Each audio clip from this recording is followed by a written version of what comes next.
Well, good morning, everybody. Jeff Slakey and Spencer Hughes here on the Daybreak Show. And we've got a great conversation now on the air, talking a little bit more about Habitat for Humanity of Mason County. It's our first time checking in with them here in the new year. And I've got two great guests on, Grace Reneker, who's now doing the marketing and outreach for all of Habitat for Humanity, and Rachel Goff, the volunteer outreach coordinator as well. Good morning. How you doing? Good morning. Good morning.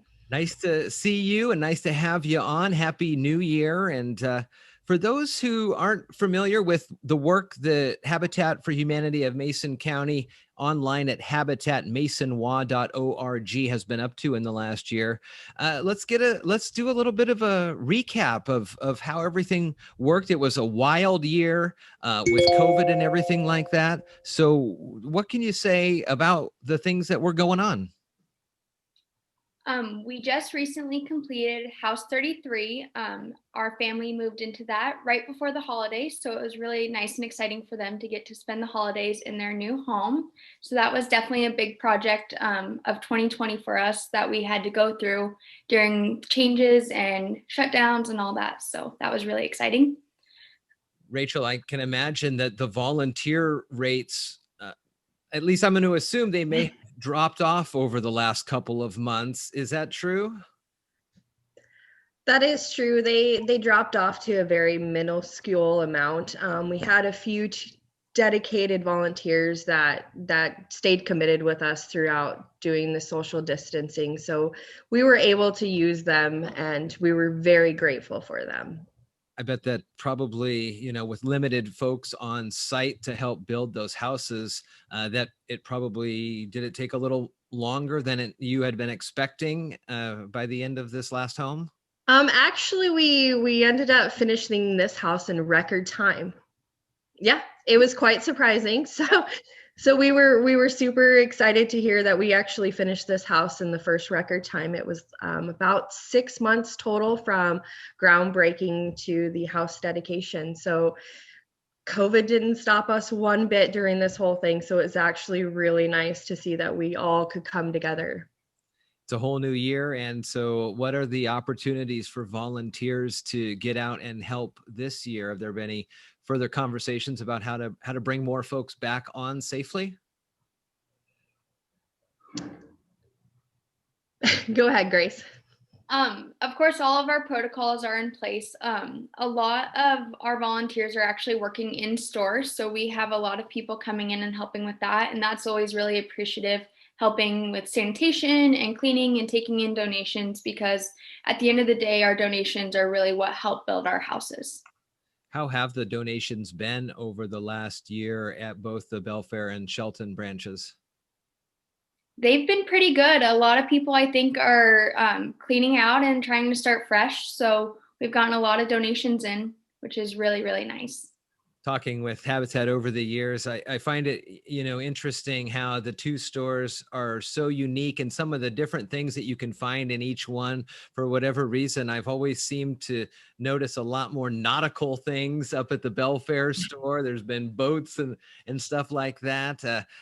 It's definitely a place too for folks who are looking for things that have been donated. I've been in there a bunch looking for stuff and found things in both of the stores, and so it's a great way to help Habitat for Humanity. How does that work with keeping the dollars local, the money that comes into the stores here in Mason County? So what it does is all of our and Rachel might be able to speak on this a little bit better, but the dollars that come in from our purchases help fund our staff as well as our materials and such for houses. We also do take in a lot of donations that aren't necessarily furniture, that are more monetary, and people giving checks and stuff like that. And our community partners definitely help out a lot.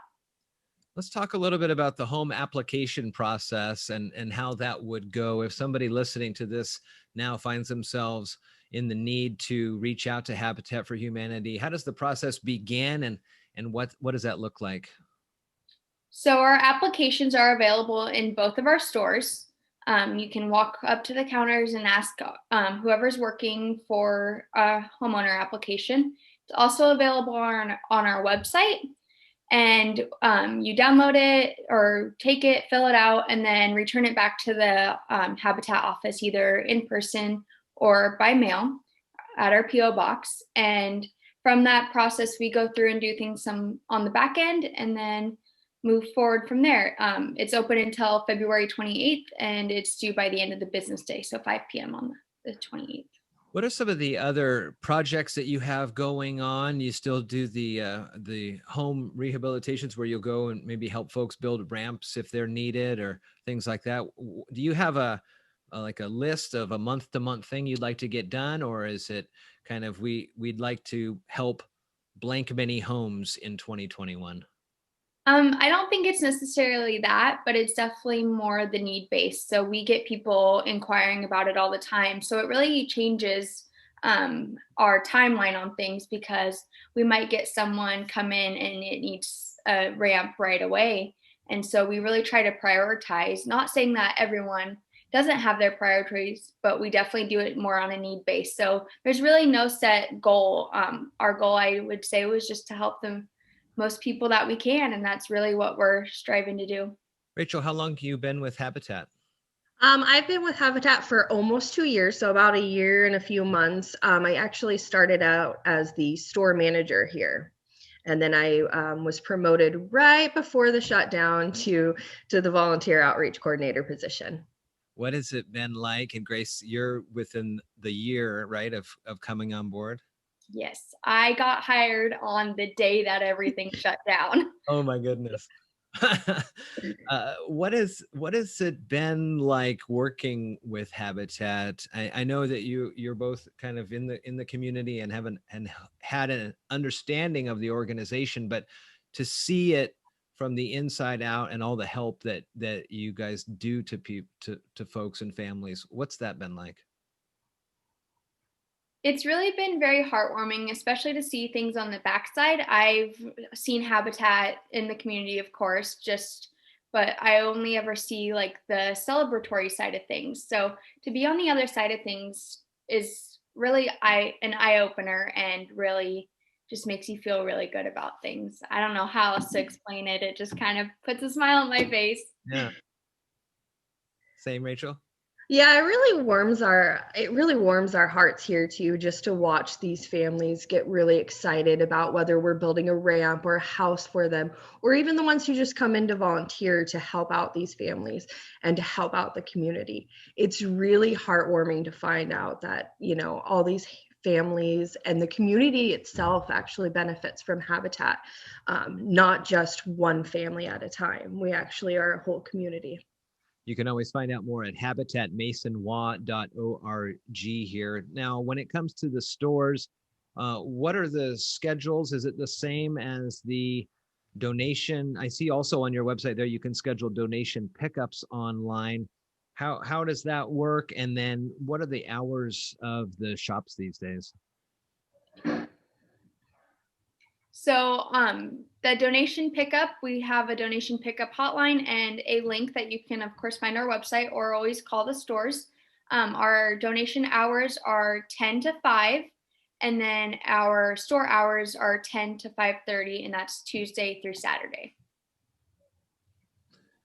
You can always find out more. Volunteer is it something that folks are encouraged to do? What's the process on that, Rachel? If somebody's looking to volunteer now, is it kind of you put your name in and maybe by this weekend you're volunteering, or is there a process involved? It actually can be that quickly. Like, you could put in your application, we do our little checklist that we go through, and if you clear everything, then you could be volunteering, say, the next day or this weekend. So it's actually really kind of a streamlined process that we have here, and that we're able to get people in really quickly to help out. And the other great thing about Habitat that we've learned over the years is that the folks work into the sweat equity of the homes. They put themselves into it as they are learning some of the trades to build not only these homes, but end up helping other families down the road. It's all part of the deal here as you sign up and get involved with Habitat for Humanity as a potential homeowner. You can see different links on becoming a homeowner, the stores, donation information, and homeowner help. Again, habitatmasonwa.org is a great way to start here. We'll put the links to that and your social media here when we post this interview online.